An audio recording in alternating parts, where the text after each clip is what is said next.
I have always loved the sounds of a classroom, the quiet that sparks with possibility just before students shuffle in, the murmur of ideas bouncing back and forth as we explore the world together, the laughter and tiny moments of surprise you find in materials you've taught a million times. When I taught English here at Brandywine High School, I would spend my summer preparing for the school year about to start, filled with anticipation. But this quiet is heavy. You can hear the anxiety that echoes down empty hallways. There's no scent of new notebooks or freshly waxed floors. The rooms are dark as the bright young faces that should fill them are now confined to boxes on a computer screen. I hear it from so many of you. The frustration of parents juggling work while they support their children's learning, or are afraid that their kids might get sick from school. The concern of every person working without enough protection. The despair in the lines that stretch out before food banks. And the indescribable sorrow that follows every lonely last breath when the ventilators turn off.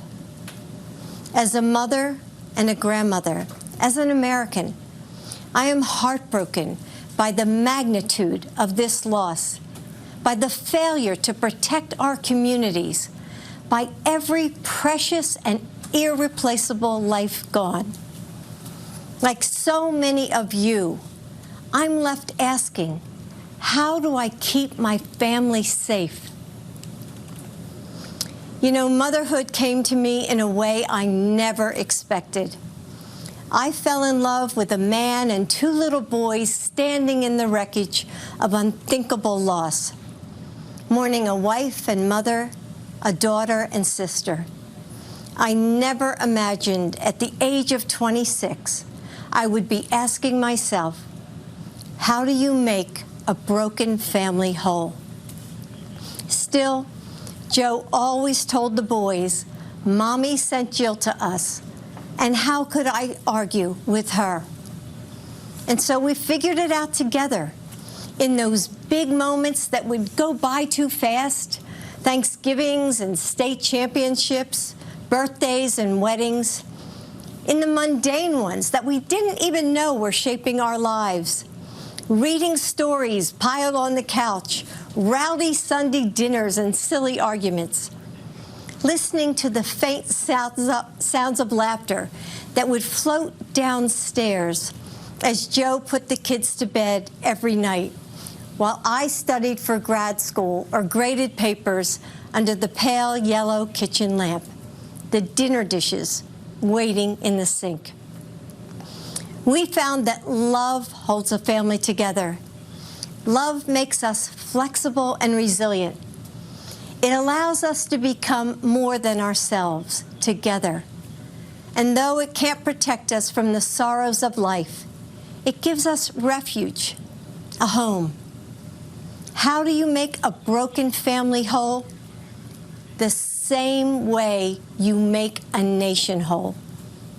With love and understanding, and with small acts of kindness, with bravery, with unwavering faith. You show up for each other in big ways and small ones, again and again. It's what so many of you are doing right now for your loved ones, for complete strangers, for your communities. There are those who want to tell us that our country is hopelessly divided, that our differences are irreconcilable. But that's not what I've seen over these last few months. We're coming together and holding on to each other. We're finding mercy and grace in the moments we might have once taken for granted. We're seeing that our differences are precious and our similarities infinite. We have shown that the heart of this nation still beats with kindness and courage. That's the soul of America. Joe Biden is fighting for now. After our son Beau died of cancer, I wondered if I would ever smile or feel joy again. It was summer, but there was no warmth left for me. 4 days after Beau's funeral, I watched Joe shave and put on his suit. I saw him steel himself in the mirror, take a breath, put his shoulders back, and walk out into a world empty of our son. He went back to work. That's just who he is.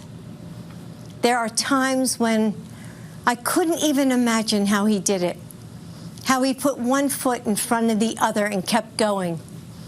But I've always understood why he did it. For the daughter who convinces her mom to finally get a breast cancer screening and misses work to drive her to the clinic.